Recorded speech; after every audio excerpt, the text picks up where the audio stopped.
ஏ முக்கம்மா, வா பொண்ணம்மா வா. என் வீட்டுக்கு இன்னைக்கு தான் உனக்கு வழி தெரிஞ்சிருக்கா? எத்தனை நாளா உன்னை வா வான்னு கூப்பிட்டுருக்கேன். என்னைக்காச்சும் வந்திருக்கியா? சரி சரி, எப்படி இருக்க?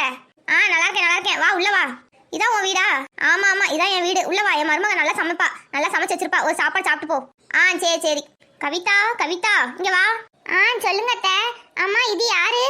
இது என் பழைய ஃப்ரெண்டு. அவன் இன்னைக்கு தான் வந்திருக்கா. சரி, சாப்பாடு செஞ்சிட்டியா? செஞ்சிட்டு இருக்கேன் அத்தை. அம்மா சீக்கிரமா செஞ்சு கொண்டு வாமா, வயிற்றுக்குள்ள எலி ஓடுது, சத்தம் கேக்குது. அப்படிங்களா அத்தை? சரிங்க அத்தை. அம்மா அம்மா உங்களுக்கு? எனக்கு பெருச்சாலியே ஓடுற சத்தம் கேக்கு. சீக்கிரமா கொண்டு வாமா. இதோ ஒரு 5 நிமிஷத்துல கொண்டு வரேன். 5 நிமிஷத்துல என்னம்மா செஞ்சு கொண்டு வருவா உன் மருமகா?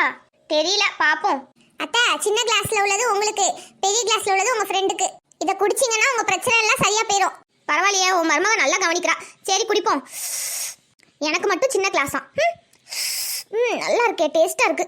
என்ன அத்தை, குடிச்சு முடிச்சிட்டீங்களா? எப்படி இருந்துச்சு? நல்லா இருந்துச்சு. ஆமா, கேட்கும் நினைச்சேன். எனக்கே சின்ன கிளாஸ்ல கொடுத்தா, அவளுக்கே பெரிய கிளாஸ்ல கொடுத்த? அதுவா, உங்களுக்கு தான் சின்ன எலி ஓடுது நீங்க, அதனால உங்களுக்கு சின்ன கிளாஸ்.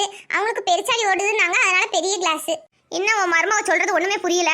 பின்ன வயிற்றுக்குள்ள எலி ஓடுது நீங்கல்ல, அதனாலதான் ஜூஸ்ல கொஞ்சோண்டு எலி மருந்து கலந்து கொண்டு வந்தேன். இனிமேல் பாருங்க, எல்லா பிரச்சனையும் சரியா போயிடும். இனிமேல் எலி ஓடுற சத்தமே கேட்காது பாருங்க.